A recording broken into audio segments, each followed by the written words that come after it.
Lovely. All right. Well, look, let's get started then. I'm Michelle Culnane. I'm the new Executive Operations Controller here at MAG, and it is my pleasure on behalf of MAG to introduce the talk today to you from Dr. Doron Sher, who is an orthopedic surgeon. And he does a lot of public and private work, both in the hospital and out of his rooms. He's done a significant amount of work cover work. He predominantly works with shoulders and knees, which involves a lot of soft tissue injury, a lot of sports injuries, pardon me, and injuries as a result of industrial work. So that plays right into the personal injury space in which we all work, where these really complex injuries on joints such as the shoulder and the knee, which are critical to our operation and our movement in life, and very complex to manage. So really looking forward to hearing what Dr. Doron Sher has to tell us. Now, he's indicated to you all that he is willing to take questions at any stage. So if he says something and you want to ask, please feel free to politely interrupt and ask your question. Alternatively, at the end of the presentation, there'll be some time for you to ask some questions and generate some conversation. And before I get him to start, however, I'm just going to hand you over to Lachlan White here from MAG, who's just going to have a quick chat to you about our IT and our AI overview. Thank you so much, everyone. Thanks, Michelle. I will briefly share my screen and take you through some of the work that one of our partner companies, Insurance and Compensation Services, is working on in our software and data, in the software and data space, and looking to assist both plaintiff law firms, specialists and insurance companies with some improvements for the personal injury space. So now I think that the host will require screen sharing to be enabled. Mark, I believe you're still the host of the Zoom. If you could enable screen sharing, please.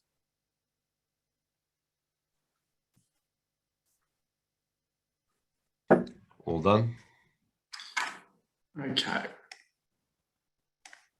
So I'll just share my screen very briefly and go through a presentation. So Insurance and Compensation Services is a software and analytics company operating in the insurance space. We deliver a range of software solutions to both the insurance and the personal injury industry. We have a flagship Connect platform which provides a class-leading workflow management system for personal injury stakeholders. I want to talk about a couple of our AI and analytics tools that we've been working on recently. The key tool is an AI and machine learning solution, and it's around the medical billing and invoice approval for surgery or surgical quotes and compensation schemes. And really some recent publications by Sher, by some analytics and consulting companies have identified that the approval of these invoices is a really critical issue for insurance agencies, and it's delaying surgeries and delaying return to work for workers. Additionally, on the other side, recent judgments by the AHPRA have highlighted the need for more support for specialists to bill correctly in what are often convoluted, complicated and often updated compensation schemes. So Insurance and Compensation Services, we've developed a dual-use tool to assist specialists to check their surgical quotes and specifically for insurers to speed up the process by which they can accept and verify those invoices with the aim of getting those workers back to work quicker and getting this surgery approved in a more timely manner. Some of the benefits that our clients in the insurance space are seeing with this tool is increased compliance, a decreased time required for approval of surgical quotes, and improves the quote validation process for both sides. Another really interesting piece of work that we're doing is our AI trend analysis, which gives law firms and insurance agencies access to big data at the touch of a button, enabling those firms to make smart and timely decisions. So our AI and machine learning software collates de-identified data to produce some trend analysis on injury, treatment, impairment and compensation across various jurisdictions in Australia and various schemes. So our inbuilt technology provides both law firms and insurance companies with a key tool to assist them in their case decision-making by allowing them to compare their current case with historical decisions for similar cases over time. Now, at the same time, Insurance and Compensation Services does operate a variety of platforms, including Law Connect, which is designed at law firms or aimed at law firms to assist them in their information gathering processes, whether that be for GP records, hospital notes, IMEs, accident reconstruction reports, and comes with jurisdiction-specific communications and reminders. We also have a Insurer Connect platform, which we're working with some insurance companies designed to increase their workflow or improve their workflow and correspondence management by providing with a full panel management functionality for all their specialists. And we're also working with some government agencies across all 3 levels of government to enable them to use the software and analytics tools at all levels to manage compensation claims at an excellent service standard and improve their return to work outcomes. Along that, we are also working on some open source data analysis projects and some integrated telehealth solutions to assist stakeholders in the space. Look, that's all I wanted to speak about today. Back over to you, Michelle and Dr. Sher, and I'm looking forward to the presentation.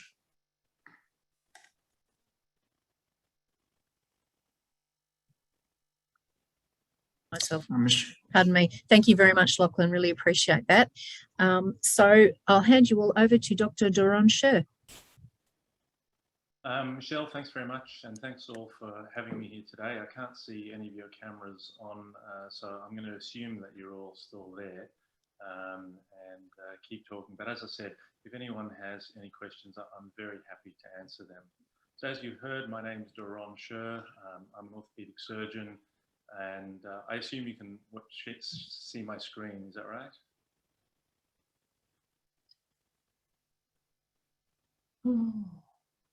Can everybody hear and see the screen and hear Dr. Doron?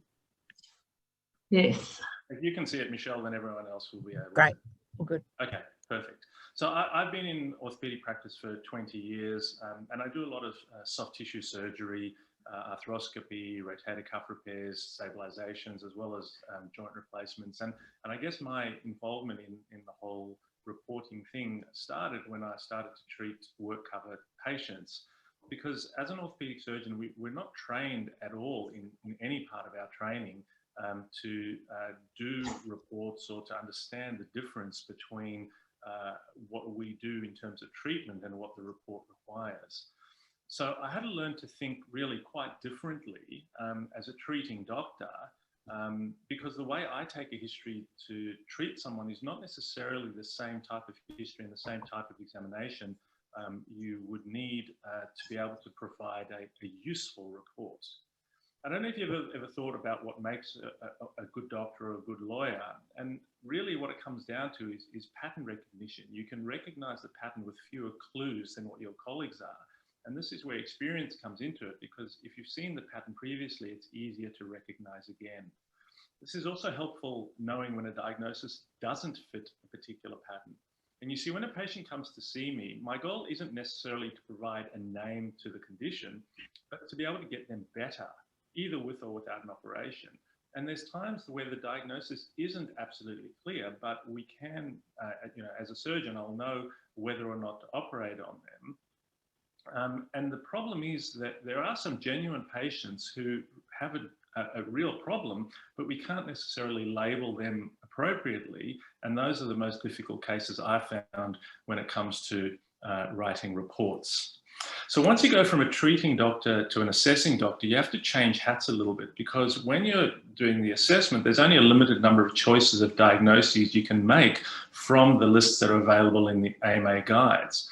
You know, as an orthopedic trainee and as a junior specialist, I would cringe at the vagueness or lack of specificity of using a term like soft tissue strain, because just for me, I want to specify exactly what the body part's being injured and how it's being injured to be able to provide treatment. But it's not necessarily easy to do that in a joint like the shoulder, where there are multiple layers. So I can believe that the patient is genuine and has a problem, but the investigations may not be sensitive enough to demonstrate that problem. So taking a history, again, you guys all know this, so I'm not going to spend a lot of time on these sorts of things, but from a work injury perspective, the actual details of the injury are particularly important, and the presence or absence of a defining event that started the patient's problem can be the key to their diagnosis and treatment.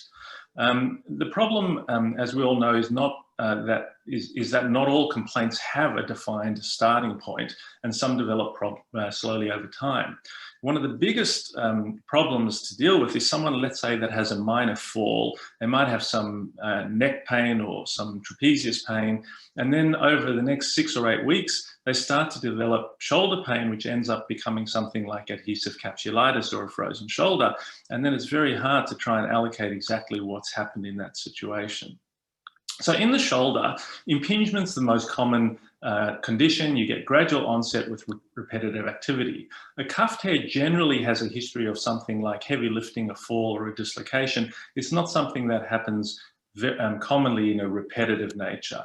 Instability is usually pretty obvious. They give you a sensation that the shoulder has fallen out of joint, or they've fallen off something, or something's tackled or fallen onto them.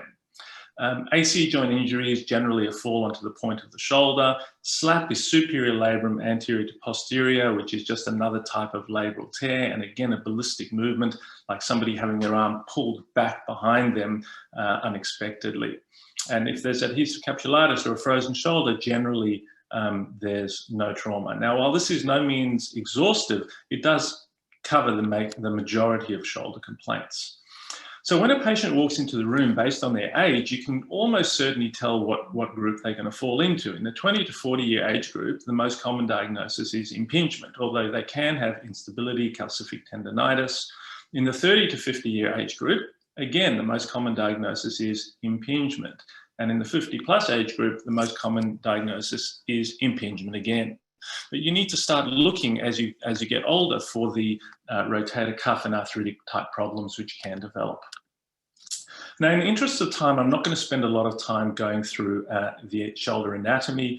There are several lectures on the Orthosports website, orthosports.com.au, as well as my website, doron.com.au, talking about the anatomy in much more detail. So what I really want you to notice is that there are multiple layers of bones, then ligaments, then muscles, and these pictures here are showing the rotator cuff. So that's subscapularis, supraspinatus, infraspinatus, and teres minor underneath the acromion bone, with the biceps tendon running underneath there.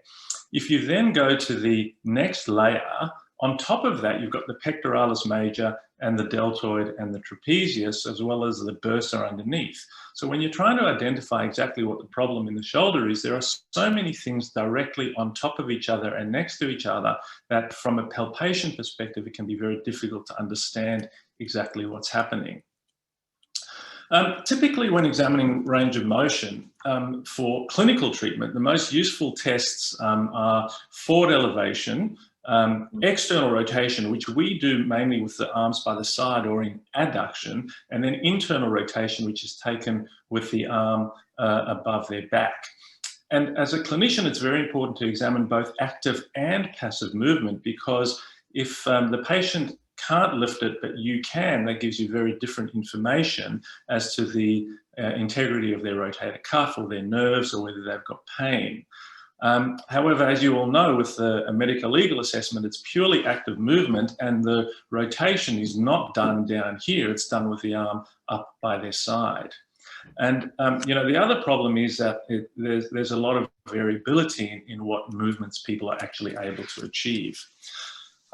You also don't have any comment on scapulothoracic motion, or as distinct from glenohumeral movement when doing a report. And while scapular winging from a nerve injury is rare, it can happen, but generally speaking, it will be improved with physiotherapy. But if you have scapular winging, that can lead to further impingement of the shoulder, and that is what might be causing the pain. So this is just a video of my current fellow, Ron, who was good enough to help me out in the operating theatres. And what he's showing us over here is the line of the body and the line of the arm, the humerus, with the goniometer. And this is where you measure the forward elevation. The interesting thing about what is called forward flexion isn't actually this movement. Forward flexion is in the plane of the scapula, which I'll show you in a picture a little bit later on. This is a combination of adduction as you go across your body and forward flexion, which is then forward elevation. And what the video is showing is basically the three different areas that you may see loss of movement. So if the patient can get their arm all the way right up to their ear, that's normal range of motion. If they're stuck at 90 degrees, that's typically what you see in someone with a frozen shoulder or adhesive capsulitis. And when they're about halfway down is the typical sign that you might get with impingement. But then that becomes problematic because using AMA5 for impingement, the patient has to have a full range of motion. So this is the typical movement with full range. This is where the patient will typically get to with either arthritis or adhesive capsulitis, and then they may be halfway in between the two with some early stiffness from impingement. So here again, we see forward elevation looking from the side, or forward flexion from the side, and then as the patient goes backwards, they go into extension, and extension full range is listed at 50 degrees, which is less in fact than what my fellow was able to achieve. The next movement is abduction, or moving the arm out to the side, trying to get their arms right up to their ears. And we again measure this in the frontal plane. We line up with the body with the goniometer, and then line that up with the humerus and measure that angle, with normal being 180 degrees. And that measurement that I'm showing you there is probably of the order of about 100 degrees, then down to 90 degrees, and then all the way further down might be about 30 or 45 degrees. So if someone has a frozen shoulder or something like complex regional pain syndrome where they've got significant loss of movement, this is probably where you'll see it. But in actual day-to-day life, the only time we actually abduct our shoulders is to get something like the ticket out of the car park window. The window from the car park. Otherwise, we tend not to do abduction as a movement. So while it's important from a reporting perspective, from a functional perspective in the office, it's not all that useful. And again, this is just showing abduction, and then adduction is when you move across the body and you measure it again from that same vertical with a maximum of 50 degrees, whereas my fellow could reach, probably 80 degrees there.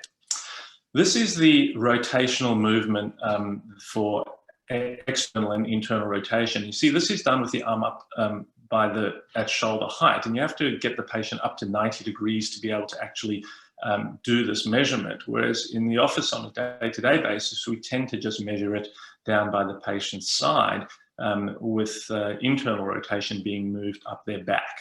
And if the patient can't get their arm to 90 degrees, it's very difficult to accurately measure this degree. So this is what we would normally do, is external rotation in adduction, and then internal rotation with the patient reaching up their back, as distinct for what we need to do for a medical report. The other thing that's very important is strength testing. So you get the arms in by their side, the patient pushes out against you, and that's normal strength. Typically, if one side's weaker, what will happen is the arm will collapse in as you do your external rotation strength test, as was just shown in that video there. The other way of testing strength is with the subscapularis. This is Job's test, which is done in the plane of the scapula. So this is actually true forward flexion in the plane of the scapula, as opposed to what we do is called forward flexion, but it's actually forward elevation. Now, impingement, as I said, is the most common diagnosis, and you get the bursae and rotator cuff pinching underneath the underneath the acromion between the humerus. So the two tests for that are Neers and Hawkins sign. Neers is just simply moving the arm straight up in the air. Hawkins requires internal rotation with adduction and pinches the rotator cuff. For impingement, we generally don't get more sophisticated imaging other than a plain X-ray, just to make sure there's no arthritis or no tumor or anything else like that, or calcific tendonitis.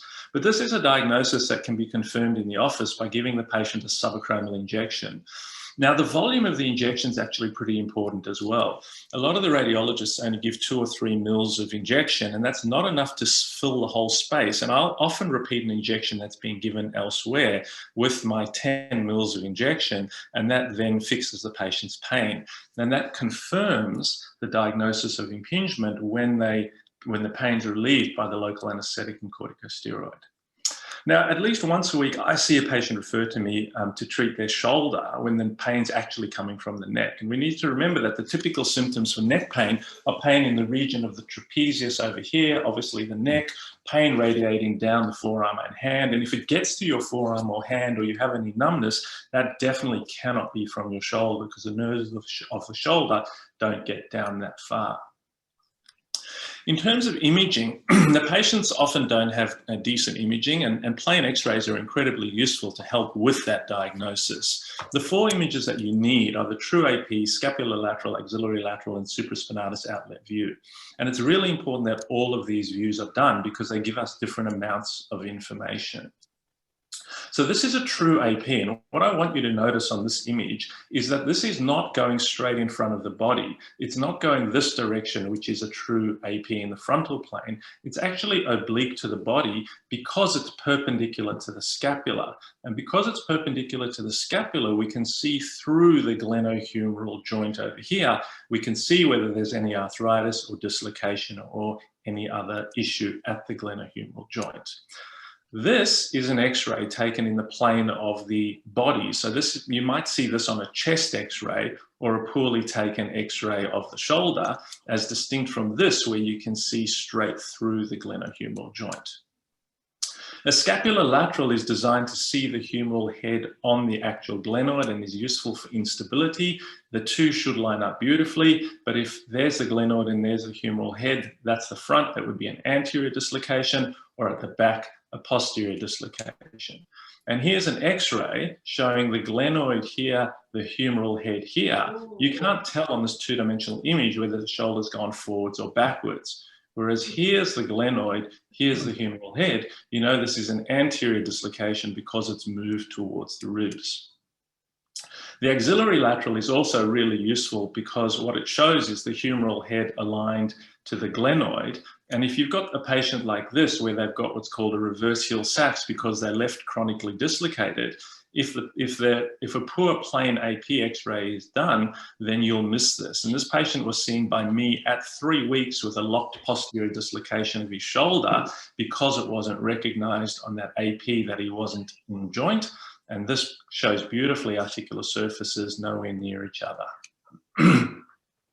So the supraspinatus outlet view also gives you an idea of if the patient's likely to have impingement or rotator cuff tear, because this spur digs down into the rotator cuff and is much more likely to cause problems with repetitive overhead use and lifting. Now, if the patient's got an AC joint injury, you don't see the AC joint on a shoulder x-ray. There's a special view called a Zanker view. And the Zanker view here shows you the AC joint really nicely. So in this situation, you can see here's a normal AC joint, and here's an AC joint which has got wide separation, which you wouldn't see if you didn't do that specific view.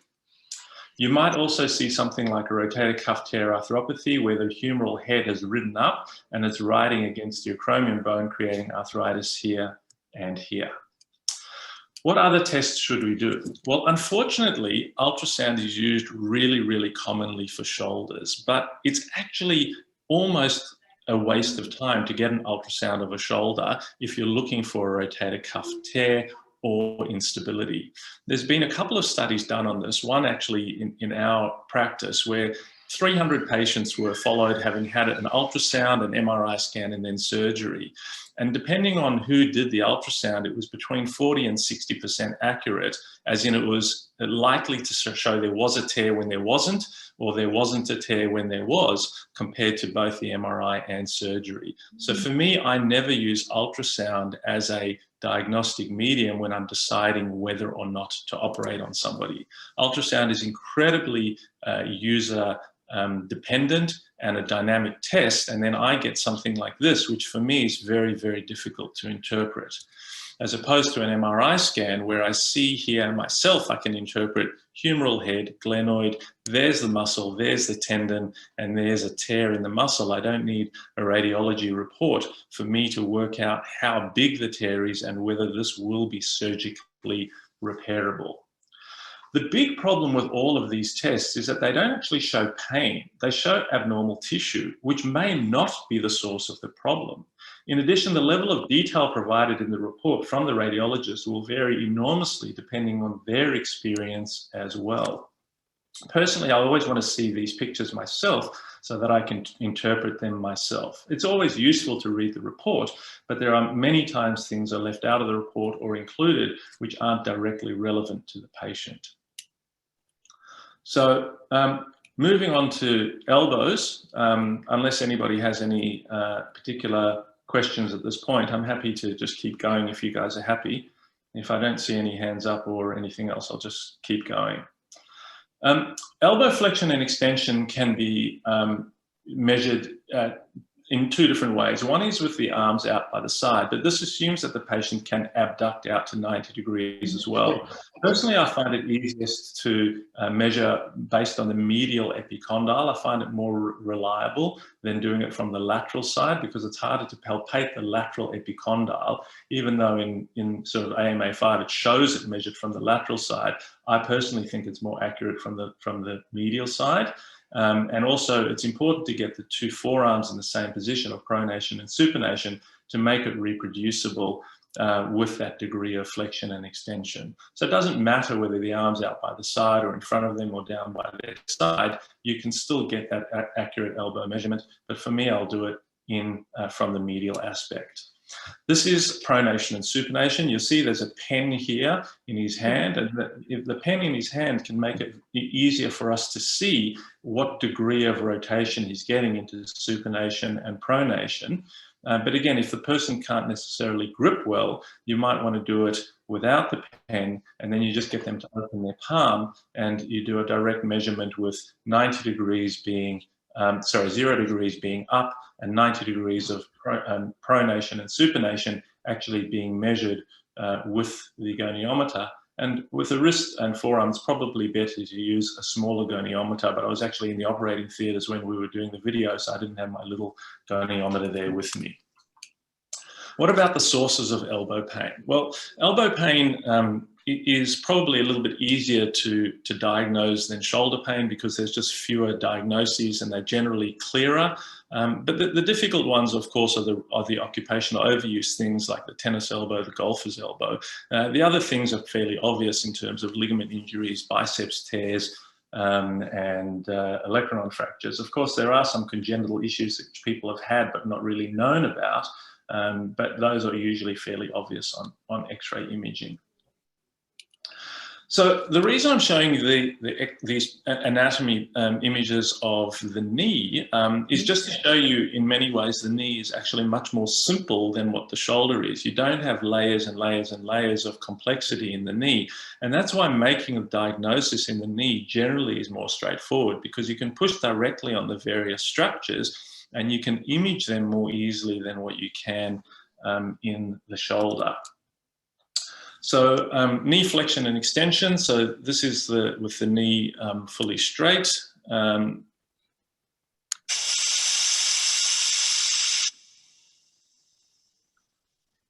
So you want to see that the patient can flex there. So he's flexing to 140 degrees. And again, this would be measured with a goniometer. Some people will hyperextend, the heel will come completely off the bed and they may go to something like -10 degrees of hyperextension and 150 degrees of flexion.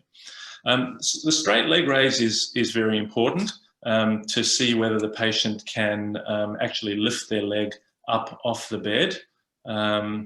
Sorry, that video is not playing properly. But what sometimes happens is the patient's knee can actually be bent and not able to be fully straightened. And that's what's called a fixed flexion deformity. The most common reason for someone to have a fixed flexion deformity is arthritis in the knee. But if they've got a locked meniscus tear or loose body or something catching in the knee, that can actually stop them doing that as well. Now, there's also the question of an extensor lag. So what's an extensor lag? An extensor lag is when the patient tries to lift their leg up and it stays a little bit bent, but you can actually straighten it out more passively, so that it's a muscle activation problem that's lacking the straightening of the knee rather than true blocking of the range of motion. And you can get a combination of both an extensor lag and a fixed flexion deformity in the same patient. The other reason that patients might get pain when they try to bend the knee or flex the knee is because they might have an effusion or fluid in the knee. Now, you know yourself, if you've ever squeezed a balloon, it bulges out. Well, the softest part of the knee is at the back. And so if you've got any fluid in your knee, when you bend the knee, you've got all the hard surfaces at the front, the fluid bulges backwards and it gets in the way of actually bending the knee. So if you've got an effusion or a Baker's cyst at the back there, then the knee will have trouble bending because of pain posteriorly. Now, a lot of people want to know if a Baker's cyst is something that needs treatment in its own right. But what I explain to the patients is that the Baker's cyst is like a bucket underneath a tap. So if you stick a needle in and you drain out the Baker's cyst, it's a bit like emptying a bucket and then putting it back under the running tap. It's just going to fill up again. What you have to do is address where the pathology is, and the pathology is at the front of the knee, which is making the fluid which created the Baker's cyst in the first place. Always remember to have the hip examined as well, because you can get referred pain going from the hip down to the knee.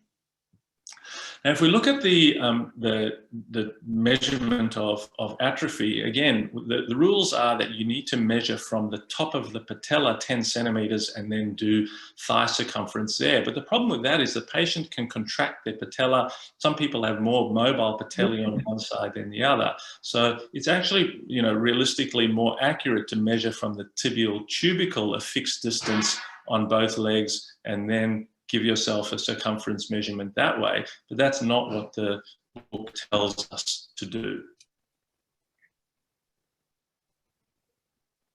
So that's that straight leg raise. Sorry, the slides went a little bit out of order. The other tests that you're going to do on a knee are called an AP draw. And so what you see on this is that the tibia goes a long way forward as it's being pulled on, and that's an indication of ACL insufficiency, as well as this. This is a Lockman test, and you can see just how loose this particular knee is. What I really need you to notice is down here, the person in the operating theatre's his shoe wear. And this is an image of a patient in Fiji. I do something called orthopedic outreach. It's a volunteer surgical program where every year I go over to Fiji and we spend a week teaching the local surgeons extra operations to do. And so, this is the typical footwear in the operating theatres. Of pretty much everyone in there, regardless of what we're doing with arthroscopy, on how much blood's going everywhere. But it's a very rewarding thing to do. In terms of imaging, there's also 4 basic images for the knee as there were for the shoulder, but these need to be done with the patient standing. And if it's not weight bearing, if you don't see this label that says weight bearing, then you have to assume that it wasn't done weight bearing. And the problem with a non-weight bearing image is that the gap which might close on a weight bearing image may open up when the patient's lying down. And so you might miss a diagnosis of arthritis. It may be very crooked in the functional position of walking. So the other tests that you can do are stress radiographs, ultrasound, CT, MRI, and bone scan. But generally speaking, these days, plain X-rays and MRIs are the basic things that we need to do. And unfortunately, MRI scans are very severely over-ordered, where the diagnosis is clear just from a regular plain X-ray. But people are using MRI scans instead of actually examining the patient, which is a bit disappointing. This is just an MRI showing tibia, femur, patella tendon. There should be a nice ligament running from here to here, which is torn. And so this is just an MRI of the ACL, of an ACL rupture. The other thing about ACL, about knee MRIs is there's often a lot of pathology, but a lot of the time it's nowhere near where the patient's got their pain. And then it becomes a bit confusing as to having all these reports of damage, but that's not what the patient's complaining of. One of the biggest issues that we have these days is a number of patients turning up with an MRI saying they've got a meniscal tear. And in fact, if you did a plain X-ray, what you would see is arthritis in the knee. And the meniscus tear is just a normal routine part of that arthritis, not something that needs separate treatment. So, you know, as a treating doctor and as an assessor, I guess the first thing that we need to really understand is that we're there to help our patients. We really need to make sure that we're not the safety car that turns up and doesn't help them a great deal. So I think I'm going to stop at that point, and I am actually happy to take phone calls from people just to discuss issues or to discuss clinical stuff. And the Randwick phone number is probably the best one for you to get hold of me on. If there's questions now, I think it would probably be a good time for me to stop, because you guys have got busy days that you need to get back to.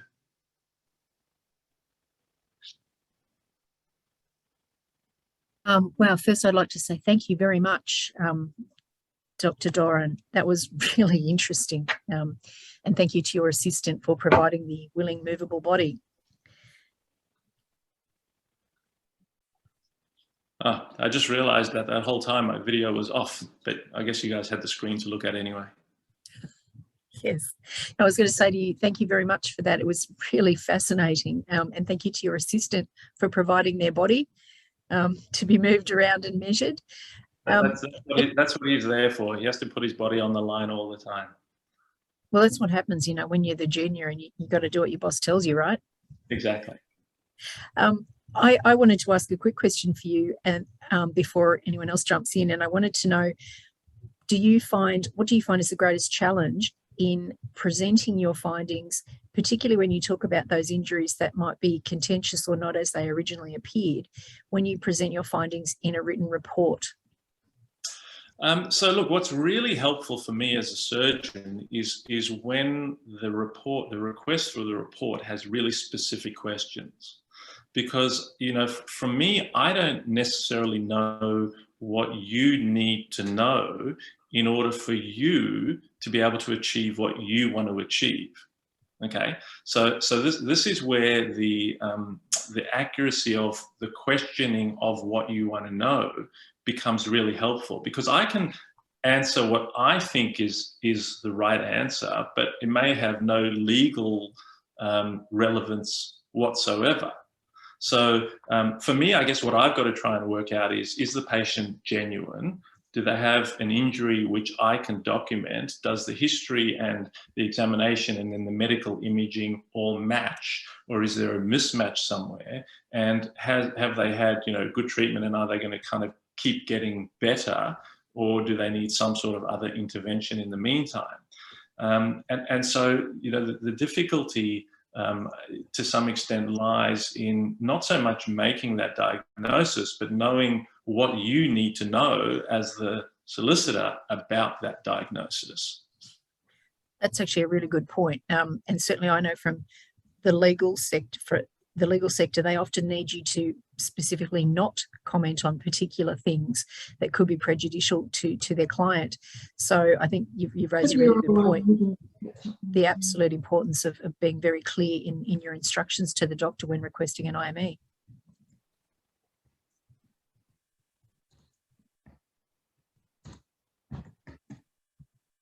Sorry, someone else is going to speak then, and Karen, you.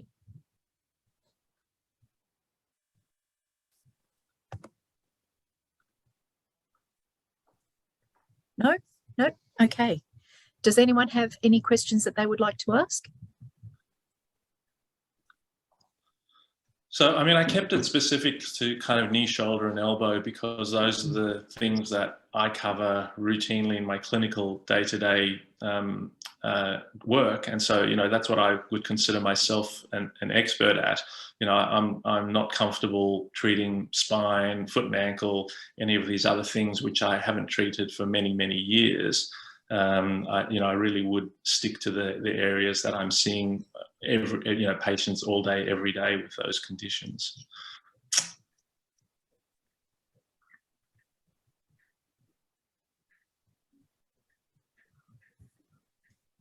No other questions? Well, either it was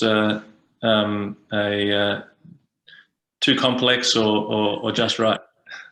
Look, I'm going to say just right. It was actually one of the best presentations I've heard for some time. It was really, the content was great. It was informative. I think there's a possibility that questions might be generated after the fact, and that does sometimes happen, I find. But we'll be emailing out to all the participants to ask for their feedback and to, you know, give a bit of a recap of how it all went. We thank you so much for your time today, Doctor. Very good. And I'll get back to my day and let everybody get back to theirs. Thank you all for being here and listening. And as I said, you know, please, pick up the phone and give me a call if you have anything you want to chat to me about. Oh, just before you go, Doctor, some written feedback is coming in the chat notes. Yeah, the session's gone down absolutely wonderfully. Everybody's really gotten a lot out of it. All right. Thanks very much. Thank you. Take care. Have a good day. You too.